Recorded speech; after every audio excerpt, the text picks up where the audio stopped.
नमस्कार, आप देख रहे हैं हार्ट टॉक भारत। मैं हूं दिवाकर विक्रम सिंह।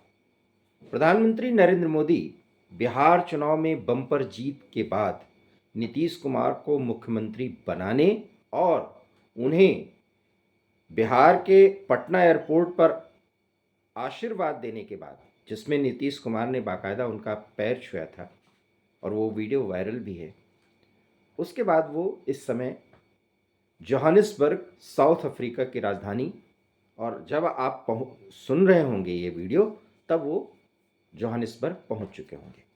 अभी वो यात्रा कर रहे हैं विमान से और वो वहाँ पहुंच जाएंगे। सवाल यह है कि मैं जोहानिसबर्ग प्रधानमंत्री के पहुंचने की खबर और उससे जुड़े विश्लेषण पर क्यों फोकस कर रहा हूं, जिसे आप समझें। मैंने थंबनेल में कहा है कि जहां ट्रंप नहीं होंगे वहां मोदी होंगे, जहां मोदी होंगे वहां ट्रंप नहीं होंगे। ये कोइंसिडेंस या आप संयोग कह सकते हैं, और या एक रणनीति के तहत दोनों देशों के रणनीतिकार फिलहाल एक दूसरे को, इन दो बड़े नेताओं को एक साथ नहीं मिलाने की किसी रणनीति पर चल रहे होंगे। आप ऐसा भी कह सकते हैं। बहुत ध्यान से समझिएगा मेरी बात। कारण यह है कि जोहानिसबर्ग प्रधानमंत्री गए हैं तो साउथ अफ्रीका में वही G20 सम्मेलन हो रहा है जो 2023 में हमारे यहाँ हुआ था, और इसी दिल्ली में 2023 में जो सम्मेलन G20 का हुआ था उसकी चर्चा पूरे देश में हुई थी, पहली बात। और दूसरी बात, भारत के प्रयत्नों से अफ्रीकन यूनियन, अफ्रीकी संघ कहते हैं हिंदी में उसे शामिल किया गया था G20। तो G20 सुनने में तो लगता है कि इसमें सिर्फ 20 देश हैं, लेकिन अफ्रीकन यूनियन के शामिल होने के बाद इसमें 21 देश हो गए, 21 सदस्य हो गए, माफ करिएगा।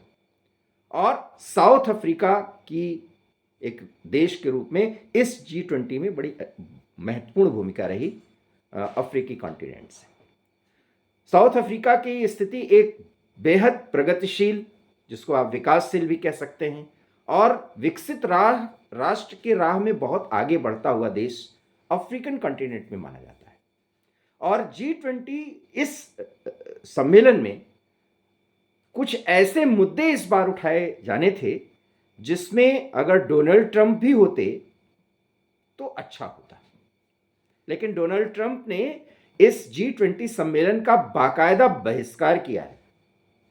और बहिष्कार ही नहीं किया है, वो तो खुद आएंगे ही नहीं जोहानिसबर्ग, बल्कि ऐसा बताया जा रहा था कि उपराष्ट्रपति जी.डी. वेंस वहां पर जाने वाले थे अमेरिका का प्रतिनिधित्व करने के लिए, लेकिन वो भी नहीं जाएंगे। यही नहीं, अमेरिका के विदेश मंत्री या कोई प्रतिनिधिमंडल भी जोहानिसबर्ग नहीं जा रहा है। मतलब अमेरिका ने इस G20 शिखर सम्मेलन का बायकॉट कर दिया है। G20 शिखर सम्मेलन 1999 के बाद जब भी जहां जिस परिस्थितियों में हुआ और जिन घोषणाओं के लिए, जिन रेजोल्यूशंस के जरिए विकासशील और विकसित देशों का ये समूह है, ये G7 से बिल्कुल अलग है। G20 एक ऐसा सेतु का काम करता है जिसमें विकासशील देश भी हैं और विकसित देश भी हैं, क्योंकि इसमें चाइना भी है, रूस भी है, इसमें ब्राजील भी है, साउथ अफ्रीका भी है, और गल्फ के तमाम देश, अमेरिका भी है, भारत भी है, फ्रांस भी है, ब्रिटेन भी है, जर्मनी भी है। तो ये ऐसे प्रमुख देश हैं, अर्जेंटीना भी है। मतलब अगर मैं आपको इन 21 सदस्यों की सूची गिनाऊं तो उसमें विकासशील देश और विकसित देश, और ये दोनों देश मिलकर के एक ऐसी रणनीति तय करते हैं, दोनों इस संगठन में दोनों तरह के देश, जिसमें विकसित होने की राह पर बढ़ रहे विकासशील देशों को राह दी जाए, उनको फैसिलिटेट किया जाए, और साथ ही साथ जो गरीब देश हैं और विकासशील देश बनने की ओर अग्रसर हैं उनके लिए कुछ रेजोल्यूशंस पास किए जाए, उनके लिए प्रयास किया जाए। और प्रयास में क्या होता है, उन्हें हर तरह का सहयोग दिया जाए, उनको कुछ छूट दी जाए। मसलन जैसे ये होता है कि हरित एनर्जी, आजकल हम देखते हैं ना कि आप ग्रीन एनर्जी पर बात कर रहे हैं, समानता कि ऋण देना, अंतर्राष्ट्रीय स्तर पर जो एक दूसरे को ऋण दिया जाता है प्रमुख बैंकों के माध्यम से, वित्तीय संस्थाओं के माध्यम से, उसके कुछ नियम, तो ये सारी चीजें जो तय होती हैं वो इस तरह के मंच पर होती है। लेकिन उस G20 शिखर सम्मेलन का डोनाल्ड ट्रंप ने अपने ही अंदाज में बहिष्कार किया है। अब आप सोच रहे होंगे बहिष्कार क्यों किया? तो बहिष्कार का कारण उन्होंने बताया कि साउथ अफ्रीका में क्योंकि साउथ अफ्रीका अश्वेतों का देश है, लेकिन वहां पर श्वेत भी हैं। ये साउथ अफ्रीका, वहां पर श्वेत भी हैं और वो कृषकों से जुड़े कुछ संगठन हैं जिसमें श्वेत किसान ज्यादा हैं, मतलब उनका कलर वाइट है। और डोनाल्ड ट्रंप का आरोप है कि इस समय की जो साउथ अफ्रीका की सरकार है, सिरिल रामाफोसा जिसके राष्ट्रपति हैं, उनको बाकायदा उन्होंने व्हाइट हाउस में बिठा के वैसे ही डांटा था जैसे वो जेलेंस्की को डांटे थे कि आप कर क्या रहे हैं, आप यहां क्यों आए हैं। उनका आरोप है कि वहां पर रंगभेद किया जाता है, गोरे किसान और खेतों के मालिकों की जमीन हड़पी जा रही है, उनके साथ हिंसक व्यवहार किया जाता है। ये सारे आरोपों के कारण उन्होंने साउथ अफ्रीका न जाने का फैसला किया और G20 शिखर सम्मेलन चूंकि साउथ अफ्रीका के अध्यक्षता में चल रहा है इसलिए उसका बहिष्कार करने का फैसला किया। लेकिन आप देखिए डोनाल्ड ट्रंप ने बहिष्कार किया, नरेंद्र मोदी वहां पर पहुंच रहे हैं। कोइंसिडेंस भी कह सकते हैं और ये भी कह सकते हैं कि जब इन्होंने घोषणा की कि हम या अमेरिका का कोई प्रतिनिधि नहीं जाएगा तो भारत के प्रधानमंत्री वहां जा रहे हैं। अब ऐसा नहीं कोई दुश्मनी है, क्योंकि 10 मई के बाद जिस तरीके से डोनाल्ड ट्रंप चूहे और बिल्ली का खेल भारत और अमेरिकी संबंधों में कर रहे हैं, उसको प्रधानमंत्री बहुत ही स्मार्टली बचा भी रहे हैं और बहुत स्मार्टली ट्रंप के अनर्गल प्रलापों से और उनके अनर्गल व्यवहार से बचने के लिए उनसे दूरी भी बना रहे हैं। और ये हम आपको बता दें कि जब हम आपसे बात कर रहे हैं तो अमेरिका और भारत के बीच जो टैरिफ विवाद है और रूस से हम तेल ले रहे हैं इसीलिए हम पे 50% का टैरिफ लगाया गया, वो विवाद हल होने के बहुत नजदीक पहुंच चुका है भारत। और डोनाल्ड ट्रंप भी, मैंने आपको एक वीडियो में बताया था कि वो जनवरी तक भारत आएंगे, इसके पहले टैरिफ समझौता होगा और भारत की बातें ज्यादा मानी जाएंगी, आप देख लीजिएगा। लेकिन इसके बावजूद भी डोनाल्ड ट्रंप जिस तरीके से पाकिस्तान को गोद में बिठाए,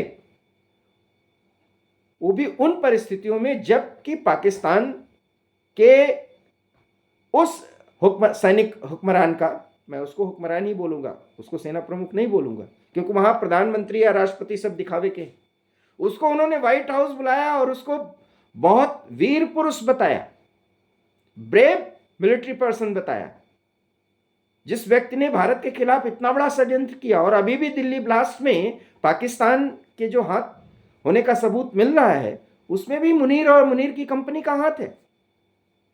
तो इसलिए डोनाल्ड ट्रंप पाकिस्तान को भारत के बराबरी पर खड़ा करने की कोशिश कर रहे हैं।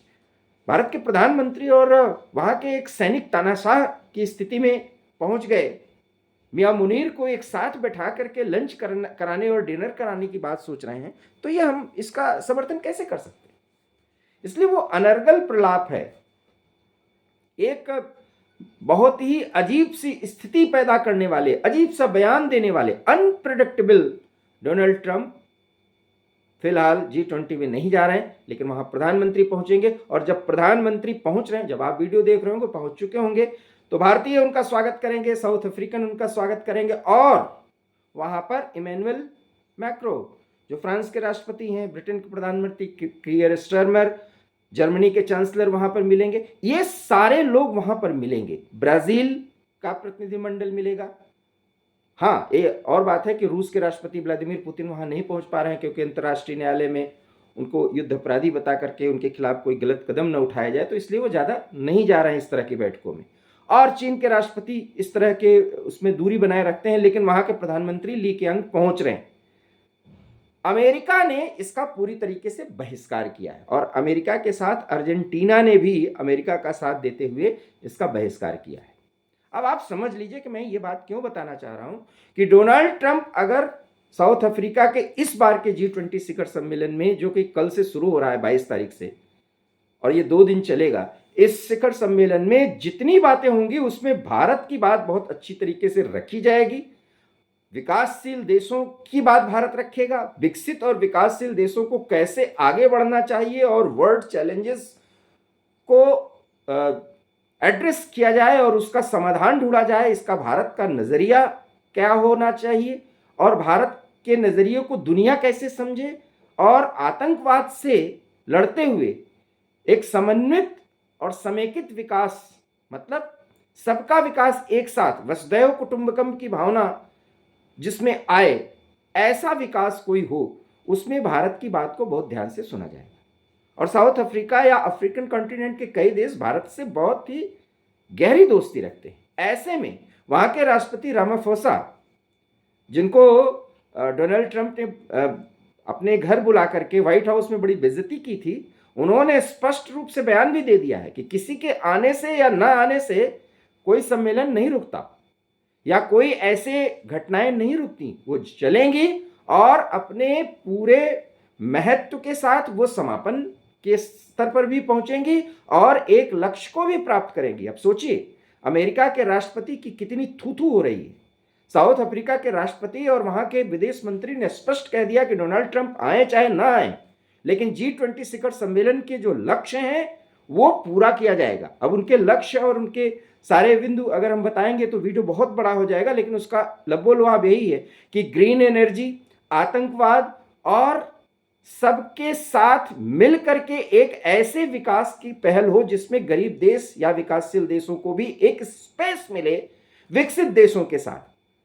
तो एक ऐसी ब्रिजिंग होगी G20 शिखर सम्मेलन के माध्यम से, जिसमें कई देशों की समस्याएं एड्रेस होंगी और उसको सुलझाने की पहल होगी, और उसमें भारत की भूमिका बहुत महत्वपूर्ण होगी। और आप देख लीजिएगा कि साउथ अफ्रीका, इंडिया और ब्राजील जब एक दूसरे से मिलेंगे इसी मंच पर, तो उनकी वो बात भी आगे बढ़ेगी जो ब्रिक्स, क्योंकि ये ब्रिक्स के भी ये तीनों सदस्य हैं, तो उसमें बहुत अच्छा होगा। और वहां पर बट नेचुरल है कि रूस के विदेश मंत्री भी, लावरोव भी होंगे, उनके साथ भी बातचीत होगी। तो ये द्विपक्षीय वार्ता के साथ साथ एक मंच पर जो G20 का लक्ष्य है उस पर भी बातचीत होगी और भारत की बात बहुत प्रमुखता से होगी।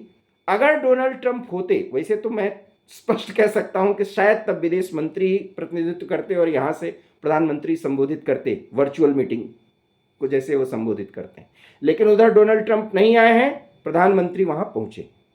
और अब G20 शिखर सम्मेलन में भारत का पक्ष और भारत का दृष्टिकोण ऐतिहासिक तरीके से रखा जाएगा। ऐसे में डोनाल्ड ट्रंप ने जिस तरीके से G20 शिखर सम्मेलन का बहिष्कार किया है, उसको वहां के मेजबान देश साउथ अफ्रीका के राष्ट्रपति सिरिल रामाफोसा ने स्पष्ट रूप से महत्वहीन करार दिया है। उन्होंने स्पष्ट कह दिया कि वो आए चाहे ना आए, G20 शिखर सम्मेलन जिस उद्देश्य से साउथ अफ्रीका में आयोजित किया जा रहा है वो आयोजित होगा और उसके लक्ष्य भी प्राप्त किए जाएंगे। ऐसे में भारत के प्रधानमंत्री का वहां पहुंचना और अपनी बातों को रखना और पूरी दुनिया के साथ भारत के दृष्टिकोण को कनेक्ट करना और कराना वास्तव में एक बड़ी उपलब्धि हो सकती है। आपको हमारा वीडियो कैसा लगा, प्लीज़ इसे लाइक कीजिए, शेयर कीजिए। हमारे चैनल हार्ट टॉक भारत को अगर आपने सब्सक्राइब नहीं किया है तो इसे सब्सक्राइब कर लीजिए। बहुत बहुत धन्यवाद। नमस्कार।